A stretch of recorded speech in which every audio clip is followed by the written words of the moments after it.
Okay, this is another day of recording. I figured, given the last one was Armoro's special route, the most fitting accompaniment to that for this weekend would be Char, naturally, and I'm hoping I get Red Hyakushiki. Because he was running... Okay, so he's stealing the... But wait, we're getting a lot of weird interpretive, Because when we were Haman, we were in the Gundam. So, did they both steal a Gundam? Or is it just whichever character you play gets to be the one stealing the mobile suit? But yeah, no, I want Red Hyakushiki.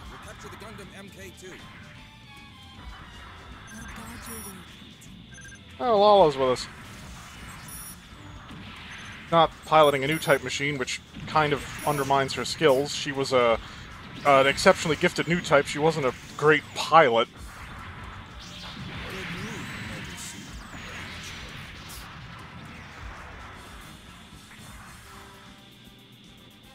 Okay, is she in the Gelgoog or is she in the Dom? There's a way of checking, but it's not very nice.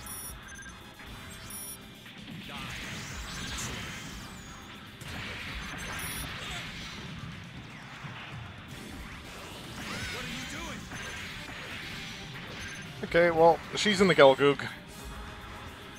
Oh, hi there.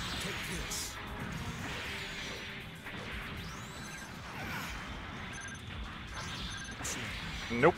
Ow, okay.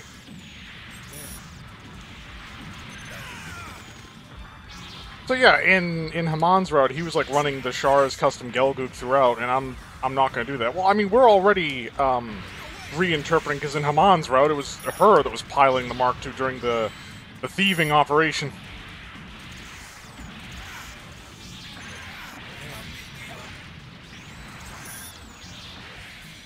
Can't escape me, Fetty scum!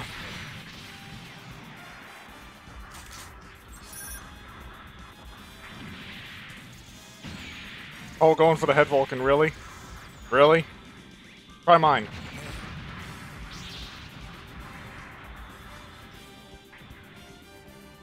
Okay, haha. Thanks for that, Lala.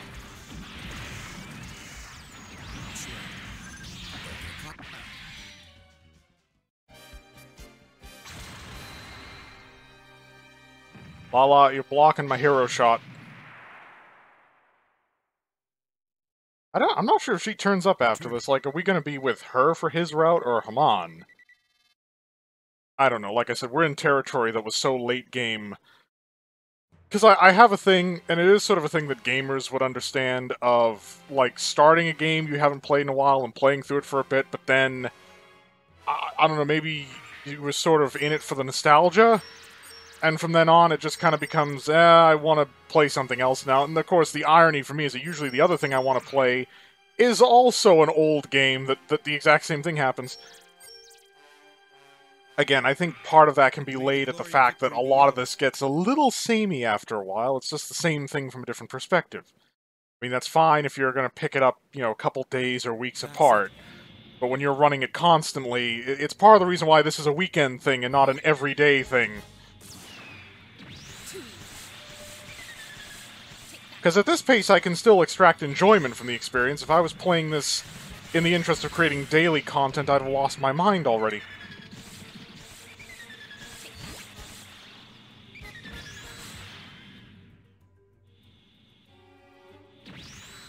Amateur pilots. An explosion? Enemy attack! Goodbye, you pests.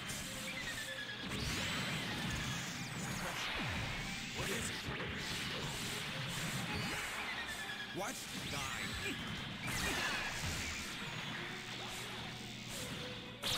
What are you doing? Whoa! Thanks, Haman!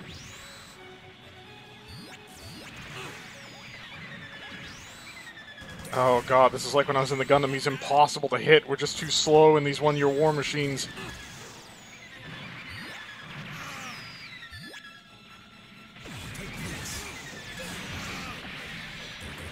Yeah, come on. You feel like helping out with your fancy new type machine and your funnels?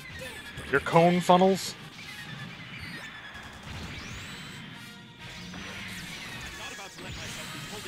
gotta be right. I'll let the reinforcements take care of the rest. What are you doing? You know, I get that the new type theory proposed that the necessary human evolution would be triggered by emigrating into space, but Shirako being almost paranoid about going down to Earth, like it's somehow going to diminish him.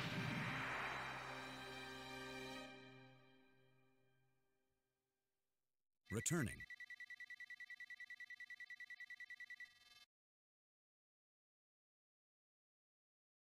Next mission. Am I ever going to get Red Hyaku? Thank you! Even though I have to wait, because... yeah, that was the descent, which means that technically it would be a spontaneous mobile suit change. We should still be using the Gelgoop for now. I'll be able to swap it out after Jaburo. Let's maintain at least a little internal logical consistency.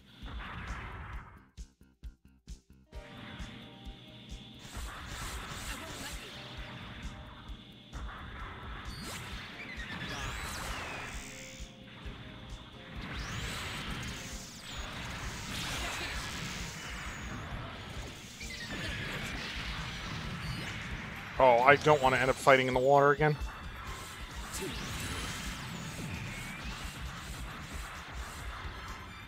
Leave it to Char to paint his cockpit a different color from the rest of the chest, like basically putting a bullseye on him.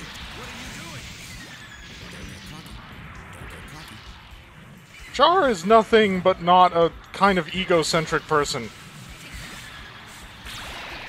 I mean, he talks all about how it's all for the Space Noids and that he's some sort of martyr figure, and it's like, yeah, but no, because at the same time he feels that he is the only one who is capable of making the necessary changes and saving the world. To some extent, his, and I'm using big air quotes on this one, honest intentions are just a thing to make him not look like he's just chasing, you know, ego fulfillment.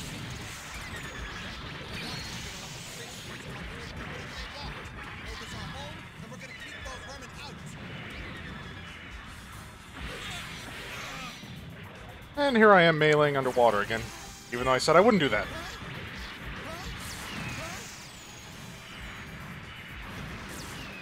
Jared's, his line whenever he takes a hit, he sounds so surprised. Huh? Huh? Huh? Where's it coming from?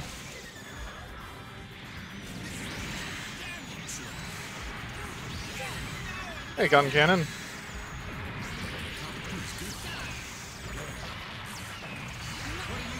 God, we haven't seen the gun cannon or the gun tank mass production type in a lot of games. Mostly the more tactical Gundam games where you have actual part-specific damage and finite ammunition, and it's the sort of over-the-shoulder stuff, which is interesting as choice goes, because you'd figure they'd go more the mech warrior route of, like, putting you in the cockpit.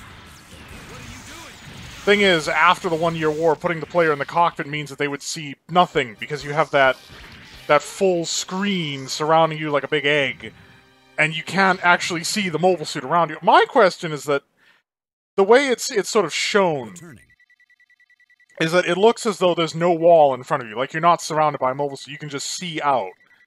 But that doesn't make a whole lot of sense, because the primary sensors are in the head, right? And that's where humans would, like, localize their perspective. That's a cognitive thing. So it would make more sense, to me at least, to have, But you know what? He used the bazooka for this, and even though I hate it, I might as well bust it out once. And may the glory of victory be yours. So it'd make more sense to have the cockpit reflect an uninterrupted view from the head of the mobile suit and not where the cockpit itself is situated, which is traditionally in the abdomen or the chest. But yet, if you look at the sort of screens and how it's depicted in the anime, that's not quite the impression that's given. I mean, that just might be a creative lapse in judgment. They did the same thing in James Cameron's Avatar, where the movements of the operator, according to the lore, are supposed to be amplified, because realistically, there is not enough room in that cockpit for a full range of motion. So you have to amplify the motions to like 1.5 to 2 times scale so that you can get full mobility out of the exterior arms, even though the internal arms don't have that kind of room. But that's, again, not what you see in the actual film, where the movement is basically scaled 1-to-1.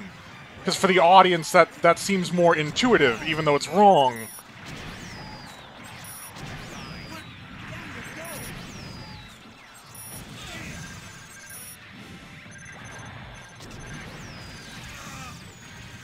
Why is he, like, bee-hopping right now? Ugh. I'm gonna have to upgrade the Yakushiki. Oh, come on! Lock onto the gun. This was a point that people complained about with, oh, what was it? New Gundam Breakers, the fact that the lock-on was absolutely broken. That you'd have an enemy right next to you, even if they were a priority target, and the lock-on targets somebody across the map. And I literally just had that happen in here. That's not unique to that game. Apparently the game developers for a lot of these Gundam games just don't understand what target priority is.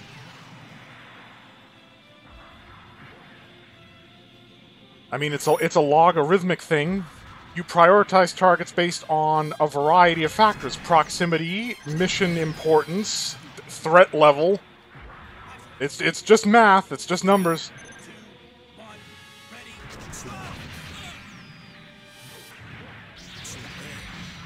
I don't even know how that connected.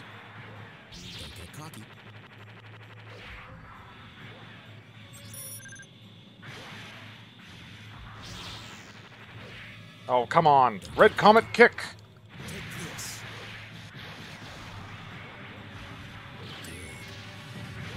He does a backflip when he does that. I love how acrobatic the Yakushiki gets in this game. And of course, you gotta figure it's got nothing to do with the mobile suit. It all has to do with Char's flair, his tendency for peacocking, basically.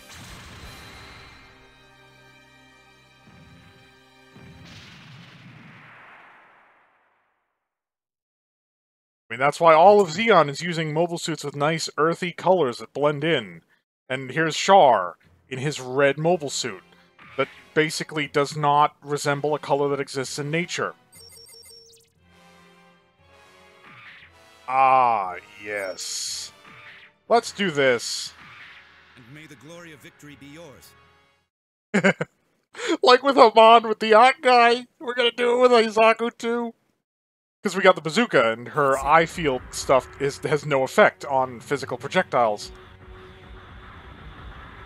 Now, I did some reading up on theoretical plasma shields, because like, we all know force fields from science fiction, but there's almost no science behind what we see in most science fiction in terms of, you know, a force field. Oh, you came up behind me spontaneously. I'm on the wrong side. That shield's gonna get in the way. And animation locked. I couldn't dodge. Here's the thing. You can fire during a dodge, but you can't dodge during the firing animation. The problem is, if you don't time it right, you can end up, like, not being able to do either.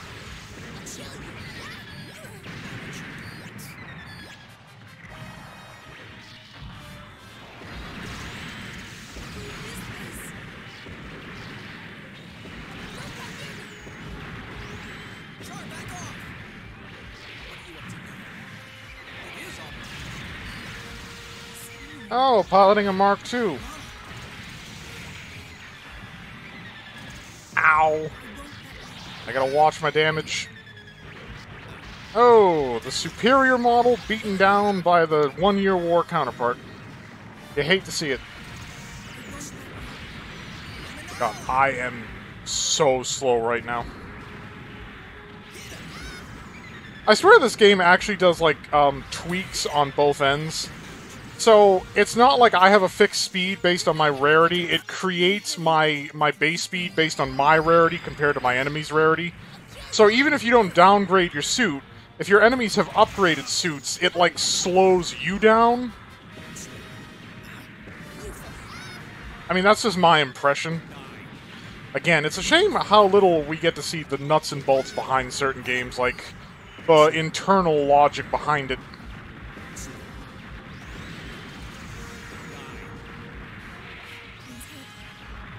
And I'm waiting for ammo, and 4 should be dipping out. She should be dipping out.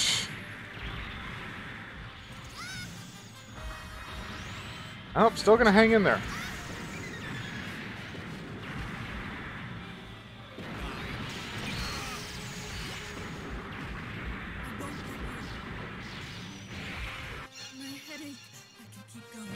That's Lala dead twice now.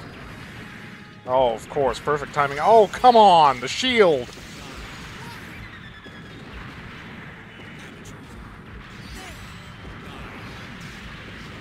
Are we legit gonna blow her up? Is she gonna stay long enough for us to do that?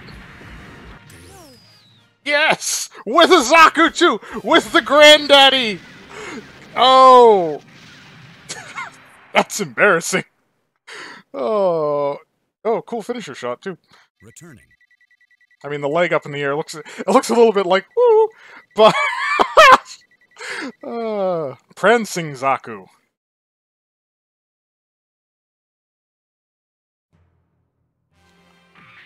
Okay, now we have the difficult bit.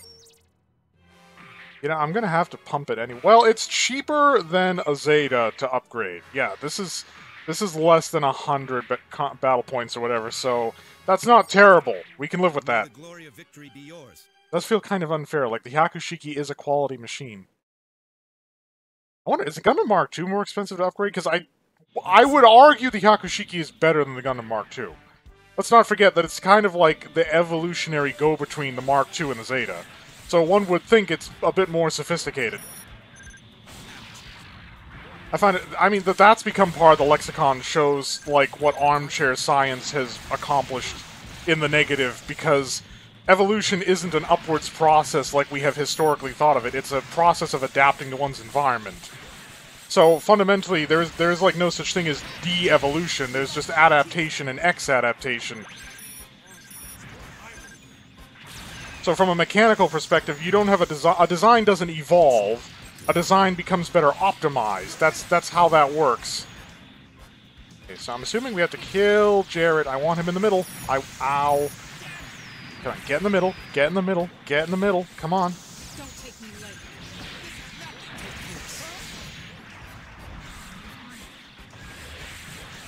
Don't take me lightly. Ooh, can't dodge the spin kick.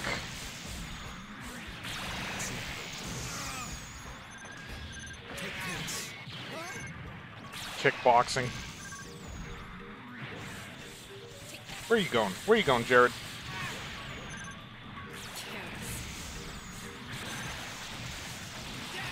There we go, we got Jared, but I think we gotta get Shirako too. If he shows up. There he is. Ah, great, he's in the Masala. It's always a pain to try and get transforming mobile suits before they bail, because it's so easy for them to bail.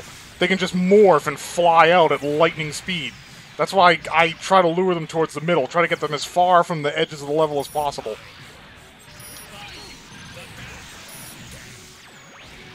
Okay, save the assault for when he's going to try to bail, so we don't get stunned. Okay. Ooh, I should have used the block there. I was thinking about it. Just didn't do it quickly enough. Not the right button, but okay, it's fine.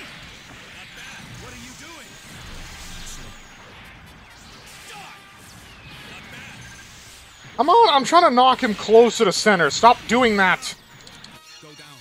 Victory is ours. Great, I probably popped the thing too early.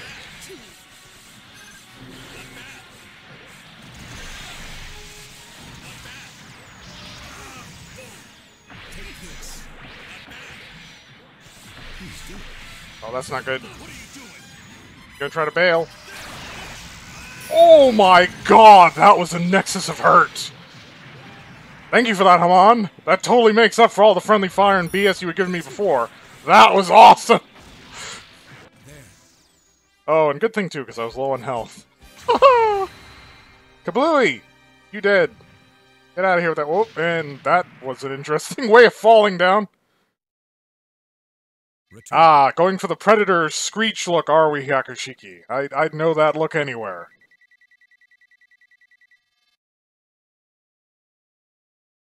Unfortunately, of course, for this run, we're not exploring that. We'll mix that in with Armoros next time. That, again, would make the most sense.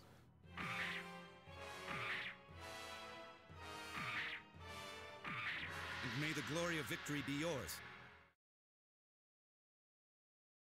Because that route's only half the duration. It's still probably going to end up being long. Because for Zeon especially, they put... It's just back-to-back missions. There's no actual gap. Too easy. I won't let you.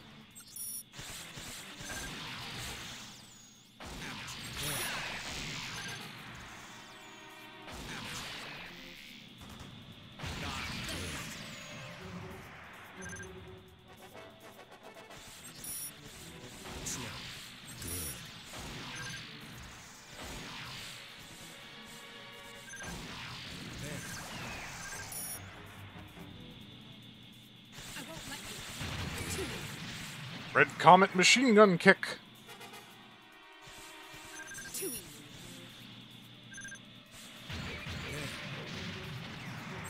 Love the kickboxing. Who needs beam sabers? You're finished. Yes, I'm just gonna keep spamming that. It looks cool. Yaza, don't think that one temperamental pilot will alter the mission. Damn it, you moron! This is why I love using the Hyakushiki. Oh! Ah, oh! Careless. I just got juggled. How? Oh, okay. Whoa, hey, Yazan.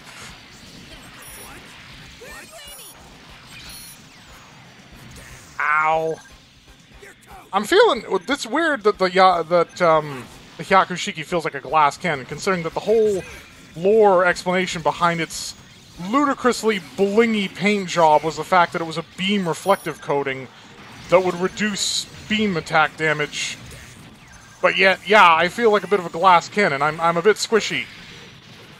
I'm quick, and I can hit pretty hard, but I'm squishy.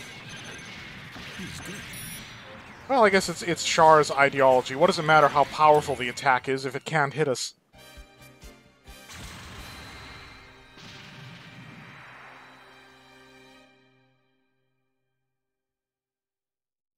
Returning.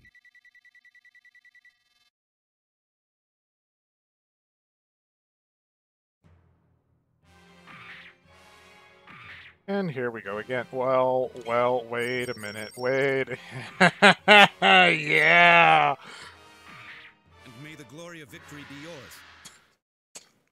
I'm just doing this, I'm kind of like being Char right now, just doing it to add to my enemy's humiliation.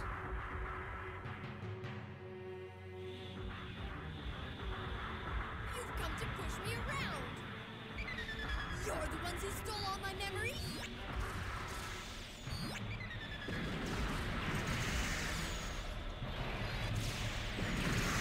Oh, come on. That attack never hits.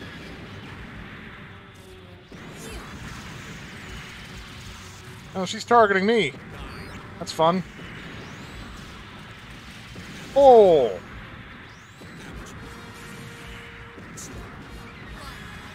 Oh.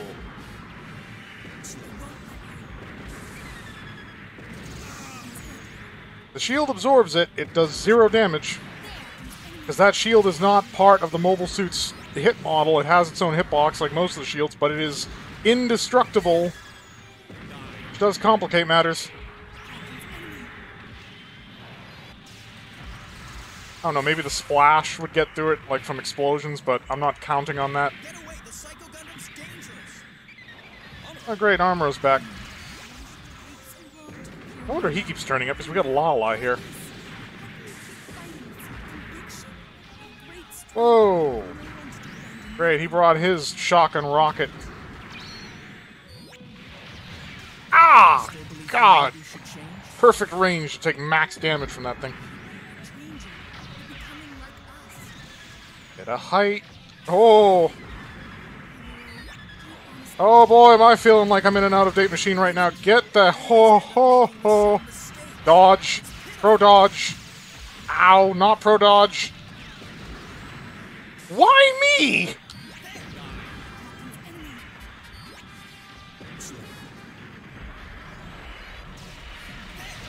Oh my god, and he can just reload. He doesn't even have to... Yeah, you sit down for a minute. Ah. Wow, okay. That happened. That's a thing. How Armor is leaving. But not before taking a few cheap pot shots at me, because of course he is.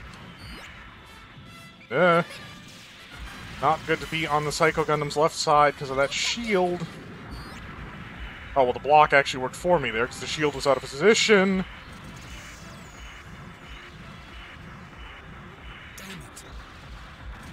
Okay, I could really use some ammo here. There we go. Alright, I'm gonna go right over your head. Ow! Timing! Bad timing! Okay, can I just... Yes, please, thank you. Whoa!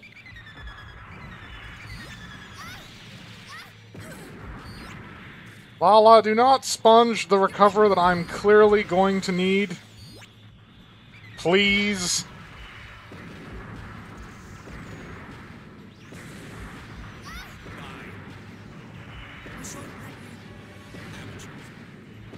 I mean, my attacks get through its defenses, but there's still the slight issue of just how tanky that thing is, and the fact that I'm using a Zaku 2.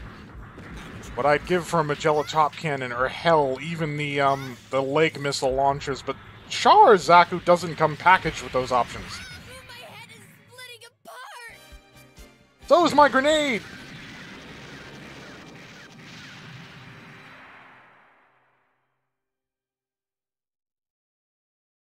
Returning.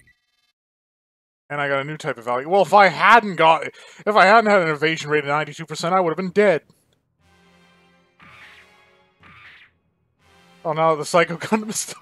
But there is the Mark II later on. We'll see. We'll see if I have the balls to go for that. Probably.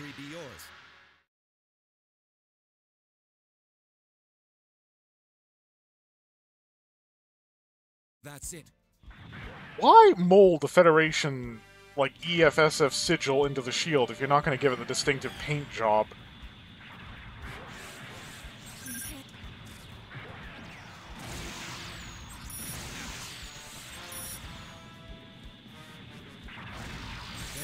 Oh, so it's Lala running the Cubilee. But where's Haman in this context? Well, I mean, she was also running the Cubilee for a moment there.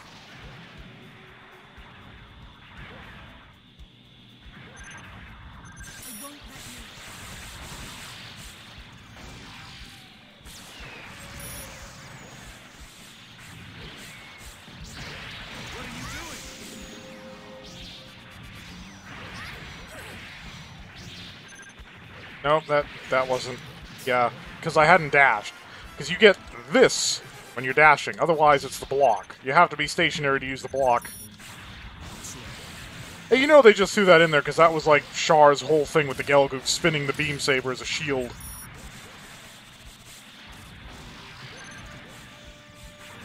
Technically, doesn't the DJ, which is literally just like Grips era Gelgoog, do the exact same thing?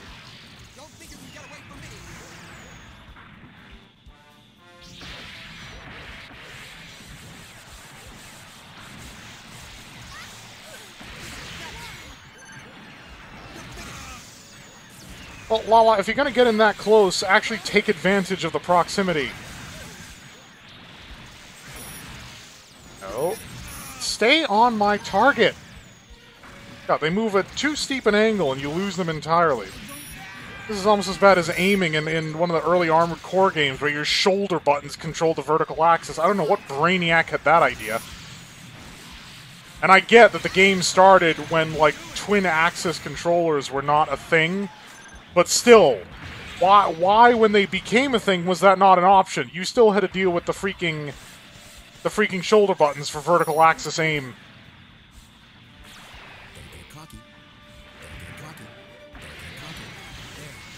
Did he just don't get cocky in triplicate?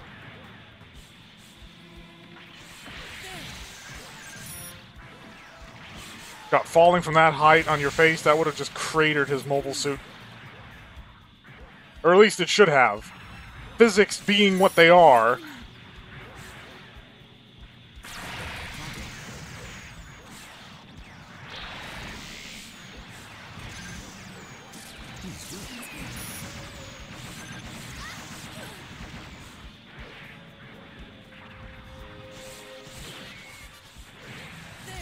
I had too much rearward momentum.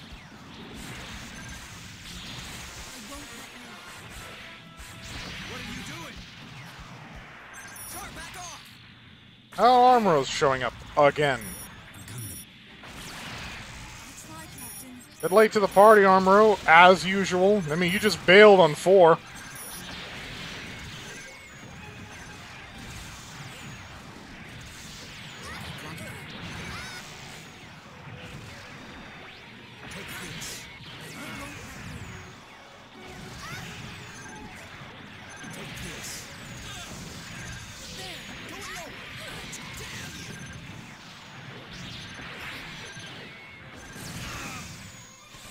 And they seem hell-bent on keeping us off of Armoro.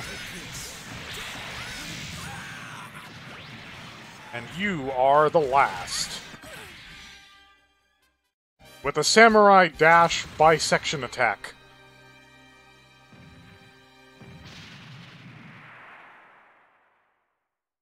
Back shot, really? Returning. Yes, let's get this close-up of the Hyakushiki's butt.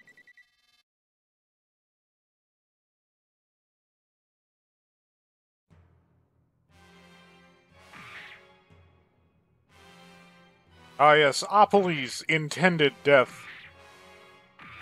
And may the glory of victory be yours. So we've got Xeon outfits for AU characters and so forth, but I noticed for Camille's Titans run, he's still wearing the AU color of armor. The white, like the white armor with the blue accents, not the Titans, like, very dark blue, almost gray. I mean, there's like an AU version of the 4 armor. Not giving Camille Titan's armor feels like an oversight. Because for so many other characters with, like, weird alternate routes, they gave them that little extra detail of having the right colored, normal pilot suit or whatever. Come on. But not Camille. I'll burn anyone who comes near me to ashes. All right, let's go, Opoly. Here to back you up, Captain.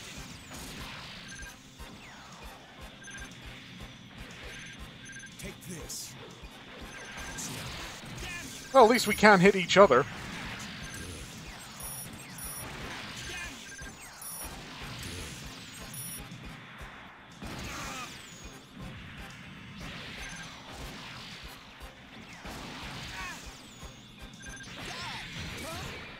Don't get in my way. Oh.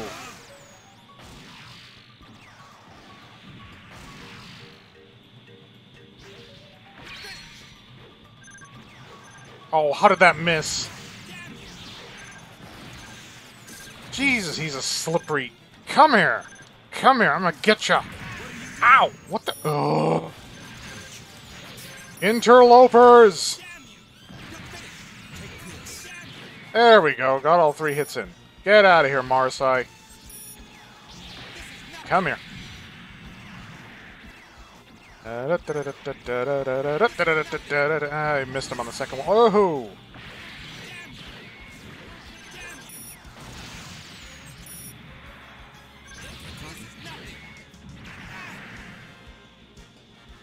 Jared, aren't you supposed to be protecting your buddies?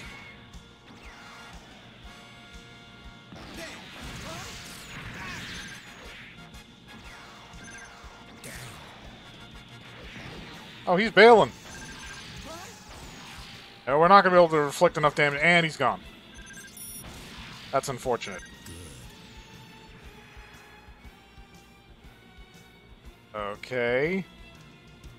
Target. Target.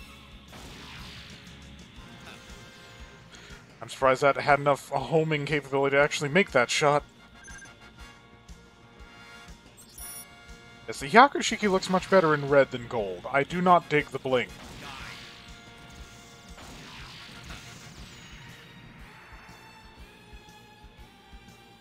Although the funny part, you'll notice, it actually has Titans decals and not Xeon decals. Because this is supposed to be Titans colors. I just noticed that. It's got Titans decals. Oh, well, I guess not giving Camille a Titan's normal suit wasn't the only oversight. Yeah, it's got the Titan decals. So this is supposed to be Titan's colors. Even though it's clearly intended to be Char's because it's red. That's his whole thing. Why would the Titans make it red? That doesn't make any sense. the glory of victory be yours. I mean, Titan's colors are usually dark. I could see a green Yakushiki. Oh, or, hell, a blue one, like the Hambravi. I mean, their only red mobile suit was the Marasai. The Galbaldi Beta was not a Titan's machine. Because Lila was a member of the Federation. She never joined the Titans.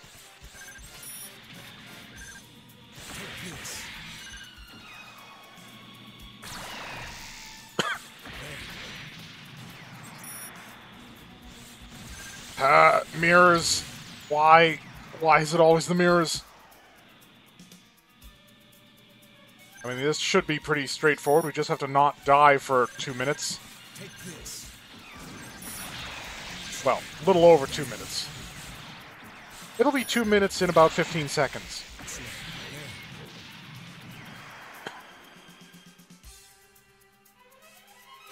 We getting a name character in here? What's going on? The most challenging thing in this mission so far has been the mirrors, as usual.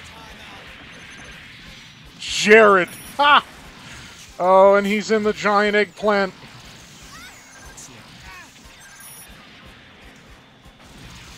Yeah, that scattering beam cannon's why...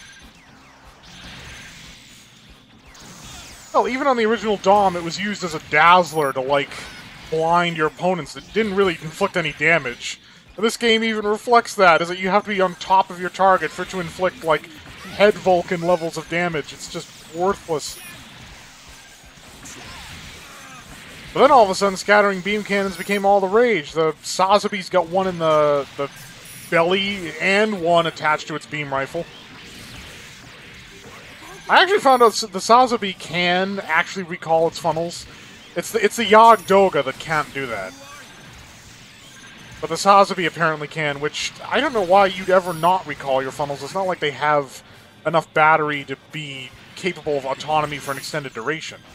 Fin funnels were a different story. They have their own reactor, even though I don't know how, because a reactor small enough to fit in F91 was considered like a grand achievement, and fin funnels would have required a much, much smaller reactor to be able to do, you know, because they're even smaller. So how was the one in F91 an achievement if they could already design reactors that could fit into fin funnels? There's not even like a bulb or some large portion of the fin funnel design that looks like it would readily accommodate a reactor. Oh, I'd love to hit Yazan. Thank you!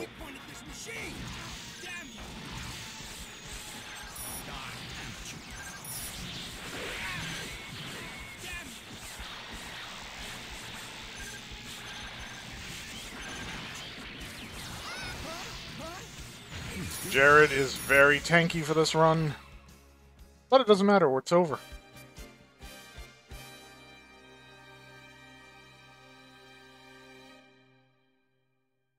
Returning.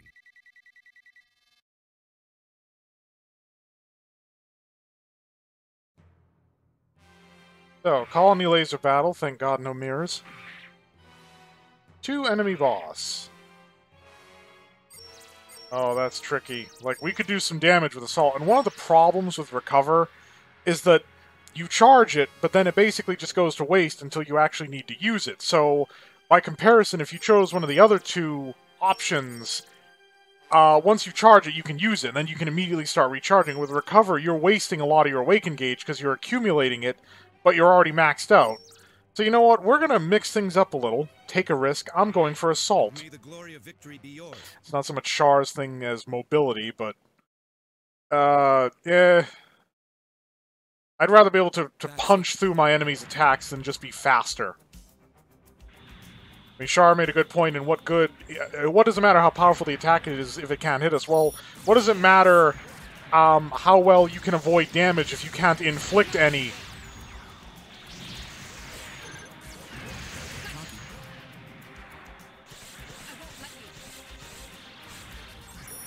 Oh, so we're not with Lala for this one, we're with Haman. Is that it? Damn, Shirako! Ready for the end, Char? You failed to become a true new type, Char. Oppose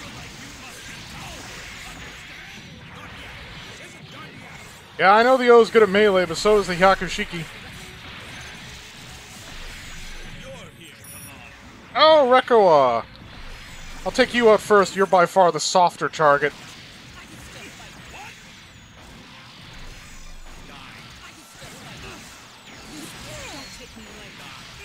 And Victory is ours. let's put that Awaken Gauge to some prodigious use. And I can attack through your attacks. You can't out melee me, boy! Oh, I actually pivoted that into quite a lot of damage on Shirako's end.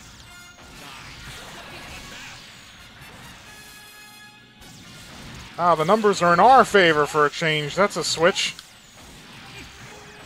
He's stun locked. Ah, no, he got hit impact immunity. You're not getting away.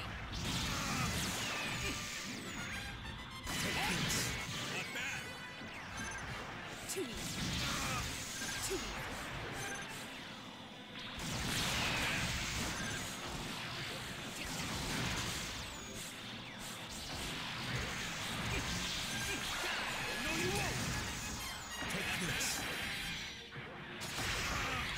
Oh! I tried for the block, but I wasn't quick enough.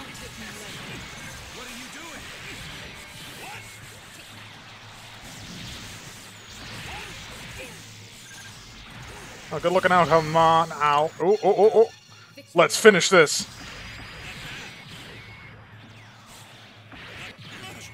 Haha! Assault paid off. So did the two upgrades, probably. I was struggling with the Hyakushiki until I pumped those in. But it's cheaper than the Zeta, or even the RX-78, so why not pump in the upgrades?